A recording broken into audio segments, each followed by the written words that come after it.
Hello children, good morning to all. Today's subject is Social Science, Lesson 2 Forest and Wildlife of India. I am going to teach about the remaining parts of this lesson, okay? இதுக்கு நம்ம என்ன பார்த்துட்ருக்கோம், forest and wild life. India நம்ம கண்ட்ரியோட forest and wild life பற்றி பார்த்துட்ருக்கோம், சரிங்களா? அதில் வந்து ஃபாரஸ்ட் வந்து 5 டைப்ஸாக அதனோட வெஜிடேஷன் அண்ட் கிளைமேட்டிக் ரீஜன்ஸை பொறுத்து பிரிச்சுருக்காங்க, ஓகேங்களா? கிளைமேட்டிக் கண்டிஷன்ஸ் மாறிட்டே இருக்குது பார்த்தீங்களா, வின்டர் சம்மர் ரெய்னி சீசன் சொல்லிட்டு மாறிட்டே இருக்குது, ஓகேங்களா? அதுக்கேற்ற மாதிரி அங்கே இருக்கிற ஒவ்வொரு தாவரங்களும் மாறிக்கிட்டே இருக்குது. ஸோ இதை பேஸ் பண்ணி என்ன பண்ணியிருக்காங்கன்னா 5 டைப்ஸாக பிரிச்சுருக்காங்க. ஸோ 5 டைப்ஸில் நம்ம 3 டைப்ஸ் வந்து ட்ரை சீசன் இருக்குது இங்கே பார்த்துருந்தோம், ஓகேங்களா?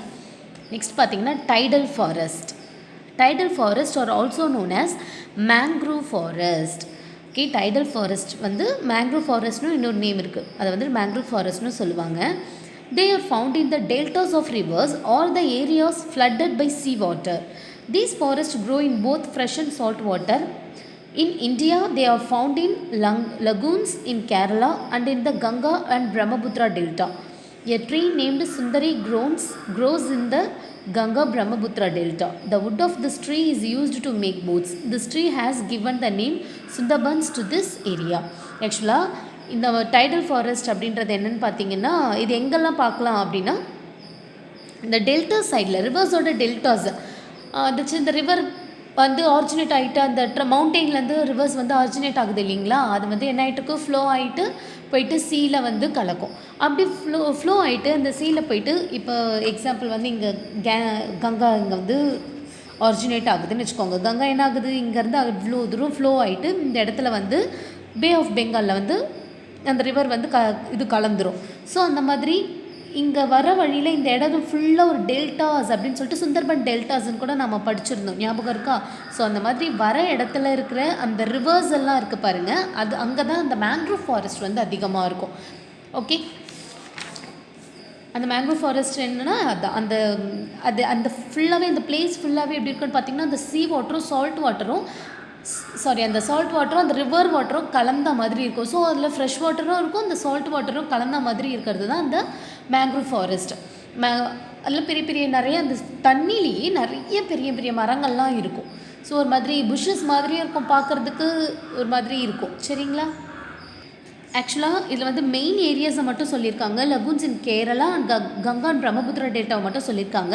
பட் தமிழ்நாட்டில் கூட ஒன்று இருக்குது தெரியுங்களா உங்களுக்கு, பிச்சாவரம் அப்படின்ற ஏரியாவில் பார்த்தீங்கன்னா மேங்க்ரூவ் ஃபாரஸ்ட் வந்து நம்ம அங்கே பார்க்கலாம். நீங்கள் வந்து அந்த பிளேஸ் போனீங்கன்னா பார்க்கலாம், ஓகே? இங்கே கங்கா அண்ட் பிரம்மபுத்திரா டெல்டா இருக்குது பாருங்க, அதனோட நேம் என்ன அப்படின்னு பார்த்தா, அங்கே வந்து இருக்கிற ட்ரீஸோட நேம்லாம் என்னென்னா சுந்தரி அப்படின்னு சொல்லிட்டு ட்ரீஸோட நேம் சொல்லியிருக்காங்க. ஸோ அந்த கங்கன் பிரம்மபுத்திரா அந்த டெல்டா அந்த டெல்டாவோட ஃபுல் நேம் என்னென்னு பார்த்தா சுந்தர்பன்ஸ் டெல்டா, ஓகேங்களா? சரி, இந்த மாதிரி ட்ரீயை வச்சு என்ன பண்ணுவாங்க அப்படின்னு பார்த்தீங்கன்னா, போட்ஸ்லாம் மேக் பண்ணுறதுக்கு ரொம்ப ஹெல்ப்ஃபுல்லாக இருக்கும் அந்த ட்ரீஸ்லாம், ஓகே? நெக்ஸ்ட் பார்த்தீங்கன்னா mountain forest. Mountain forest are also called coniferous forest. Mountain ஃபாரஸ்ட்டை கோனிஃபெரஸ் ஃபாரஸ்ட்னு சொல்லுவாங்க. These are found in the mountain ranges. In India they are found on the slopes of the Himalayas and Nilgiris.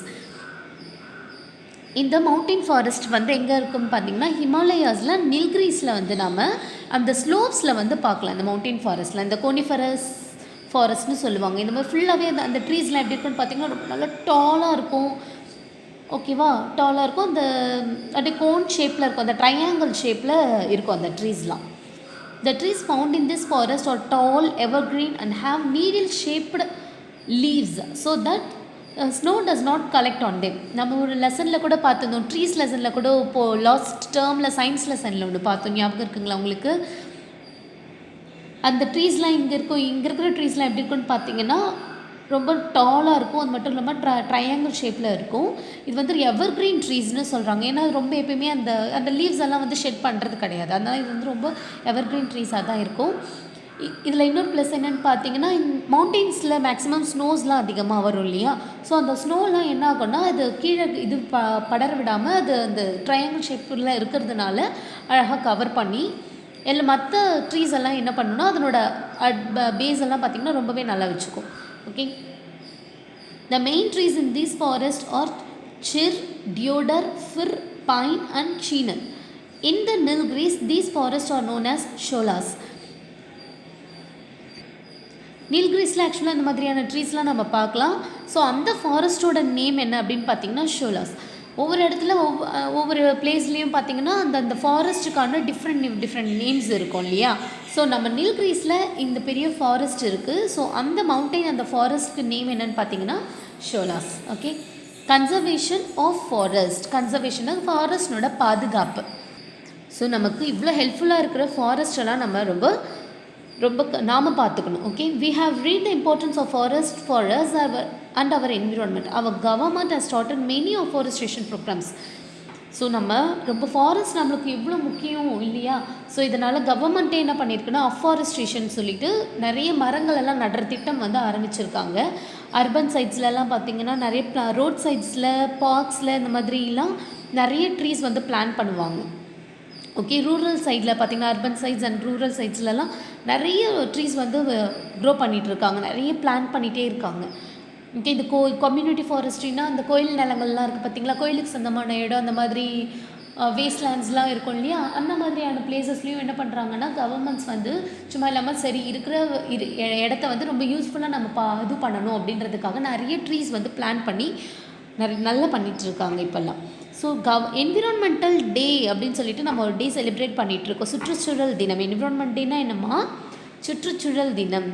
So அது என்றைக்குன்னு பார்த்தா June 5th. Okay, நம்ம ஒவ்வொரு வருஷமும் June 5th வந்து environment டேவாக celebrate பண்ணிகிட்ருக்கோம். இந்த மாதிரி ஒரு அவேர்னஸ் வரணும், அப்போ தான் மக்களுக்கு வந்து ஒரு அவேர்னஸ் கிடைக்கும். நம்ம ட்ரீ எல்லாம் அதிகமாக வெட்டாமல் நம்ம இன்னும் நிறைய ட்ரீஸ் வந்து பிளான் பண்ணுவோம். ஓகேங்களா, அதுக்காக பீப்புள்ஸ்க்கு வந்து அவேர்னஸ்க்காக இந்த மாதிரி நம்ம என்விரான்மெண்ட் டேவாக செலிப்ரேட் பண்ணிகிட்ருக்கோம். எர்த் டே அந்த மாதிரிலாம் கூட நிறைய இருக்குது. எர்த் டே வந்து பார்த்திங்கன்னா April 22 வரும். ஸோ இந்த மாதிரி நிறைய டேஸ் வந்து நம்ம செலிப்ரேட் பண்ணிகிட்ருக்கோம். The Chipko movement was started in 1974 by the villagers of Uttarakhand to prevent deforestation. இந்த மரம் வெட்டுதல், deforestation இது. ஓகேங்களா, இந்த மரம் வெட்டுறதெல்லாம் தடுக்கிறதுக்காக இந்த ஃபஸ்ட்டு என்ன பண்ணுறாங்கன்னா உத்தரகாண்டில் உள்ள வில்லேஜஸ்லாம் 1974 சிப்கோ மூமெண்ட் அப்படின்னு சொல்லிட்டு ஒன்று ஸ்டார்ட் பண்ணியிருக்காங்க. This movement was led by Sunderlal பகுகுனா அப்படின்றவர் தான் இந்த மூமெண்ட்டை வந்து ஃபஸ்ட்டு ஸ்டார்ட் பண்ணார். The villagers prevented the cutting down of trees by putting their arms around the trees. அந்த வில்லேஜஸ் வந்து என்ன பண்ணாங்க, எப்படி அதை ப்ரிவெண்ட் பண்ணாங்க அப்படின்னு பார்த்தீங்கன்னா அந்த மரத்தை சுற்றி கையை கொத்துக்கிட்டு என்ன பண்ணாங்கன்னா அந்த மரத்தை வெட்டக்கூடாது அப்படின்னு சொல்லிட்டு அந்த போராட்டத்தை ஸ்டார்ட் பண்ணாங்க. ஸோ அதுதான் என்னென்னு பார்த்தீங்கன்னா அந்த சிப்கோ மூமெண்ட்னு சொல்லுவாங்க. 1974 இந்த மாதிரி உத்தரகாண்ட் பீப்புளால் நடந்தது. இது wild life and preservation of animal species. வைல்ட்லைஃப்னால் இந்த வன விலங்குகள். ஓகேங்களா, அதனோட ப்ரிசர்வேஷன் அதெல்லாம் நம்ம எப்படி பாதுகாக்கணும் அப்படின்றத கொடுத்துருக்காங்க. The diversity of environment in India is the main reason for the varied species of wildlife. Unfortunately, deforestation and unchecked hunting has created threat to the wildlife. ஆக்சுவலாக நம்ம இந்தியாவில் பார்த்திங்கன்னா ஓவராலாகவே வேறு பீப்புள்ஸ் தானே இருக்காங்க. ஸோ நம்மளோட அந்தந்த இருக்கிற ஒவ்வொரு பிளேசஸில் இருக்க ஸ்பீஷிஸும் அந்த வன விலங்குகளும் எப்படி இருக்கும்னா வெரைட்டிஸ் நிறைய இருக்கும், நிறைய வெரைட்டிஸில் இருக்கும். ஓகேவா, ஸோ அந்த மாதிரி டீஃபாரஸ்டேஷன் பண்ணுறதுனால அந்த வன விலங்குகளும் ரொம்ப அந்த வைல்ட் லைஃப் ரொம்பவே ரொம்ப பாதிக்கப்படுறாங்க. நம்ம இப்போ கூட டெய்லி நியூஸில் கேட்டுட்ருக்கோம், ஒரு காட்டு யானை இறந்து போகுதுன்றோம், கேட்குறோம், மான் வந்து இறந்து போயிடுது, டைகர் இறந்து போயிடுது. இந்த மாதிரியான உயிரினங்கள்லாம் மறுபடியெல்லாம் தோன்றது ரொம்ப கஷ்டம் இல்லையா. ஸோ அந்த மாதிரி உயிரினத்தை புலிலாம் வந்து ரொம்பவே அழிஞ்சிட்டு வருதுன்னு சொல்லிட்டு டைகருக்காகவே நம்ம என்ன பண்ணிகிட்ருக்கோம் இந்தியாவில் மட்டும் இல்லை, ஆல் ஓவர் த வேர்ல்டு என்ன பண்ணிகிட்ருக்குன்னா அங்கங்கே டைகர் ரிசர்வ்ஸ் அப்படின்னு சொல்லிட்டு டைகரை பாதுகாக்கிறதுக்காகவே நிறைய இந்த மாதிரி நேஷ்னல் பார்க்ஸ்லாம் இது பண்ணியிருக்காங்க. அதுக்காக நிறைய பிளேசஸும் ஃபுட்டும் இது பண்ணிகிட்ருக்காங்க. ஓகேங்களா, அதுக்கு எல்லாம் கிடைக்கணுன்றதுக்காக பாதுகாத்துட்டு வராங்க. ஓகே, இந்தியாவில் பார்த்திங்கன்னா இந்த வைல்ட் லைஃப்பை ப்ரொடெக்ட் பண்ணுறதுக்காக நம்மளோட கவர்மெண்ட் வந்து 92 national parks, 492 wildlife sanctuaries ready பண்ணியிருக்காங்க அண்ட் 4 பயோஸ்பியர் ரிசர்வ்ஸ்லாமும் ரெடி பண்ணியிருக்காங்க ஃபார் வைல்ட் லைஃப் அனிமல்ஸ்க்காக. ஓகே, அதில் ஒரு சிலது மட்டும் உங்களுக்கு சொல்லியிருக்காங்க பாருங்கள். Corbett national park, Kanha national park, Gir wildlife sanctuary, Nanda Devi and Sundarban biosphere reserve. Okay, next வந்து உங்கள் பிக்சர் பாருங்கள். உங்களோட புக்கில் நீங்கள் பார்த்தீங்கன்னா உங்களுக்கு இன்னும் கிளியராக தெரியும், ஃபோனில் அவ்வளோவா தெரியல. ஓகே, இங்கே இருக்குது பாருங்கள். ஃபஸ்ட்டு ஒரு அனிமல் மாதிரி கொடுத்துருக்காங்க. அனிமல் கொடுத்த பிளேஸ் எல்லாமே நேஷ்னல் பார்க்ஸ். இங்கே இந்த பிங்க் கலர் அனிமல் ஃபுல்லாக இருக்குது பார்த்தீங்களா, எங்கெங்கெல்லாம் அந்த பிங்க் கலர் அனிமல்ஸ் இருக்கோ அது எல்லாமே நேஷ்னல் பார்க்ஸ், இந்தியாவில் இருக்கிற நேஷ்னல் பார்க்ஸ். நெக்ஸ்ட் பார்த்திங்கன்னா பேர்ட் பிக்சர் கொடுத்துருக்காங்க, அது எல்லாமே பேர்ட் சாங்சுரிஸ். இந்தியாவில் இருக்கிற ஃபுல்லாக பேர்ட் சாங்சுரிஸ். பேர்ட் சாங்சுரிஸ் இந்த இருக்குது பாருங்கள், தமிழ்நாட்டிலலாம் பார்த்தா 1 2 3 இத்தனை பேர்ட் சாங்சுரிஸ் இருக்குது. ஸோ ஒரு ஒயிட் கலரில் அங்கங்கே இருக்கிற பேர்டெல்லாம் கொடுத்துருந்தா அதெல்லாம் பேர்ட் சாங்சுரி, பறவைகள் சரணாலயம். ஓகே, நெக்ஸ்ட்டு பார்த்திங்கன்னா டைகர் ப்ராஜெக்ட், டைகர் ரிசர்வர்ஸ், இது எல்லாமே அந்த டைகர் பிக்சர் கொடுத்துருக்காங்க பாருங்கள் ஆரஞ்சு கலரில், டைகர் ரிசர்வ்ஸ் அதெல்லாம். ஓகேங்களா? Okay, thank you children.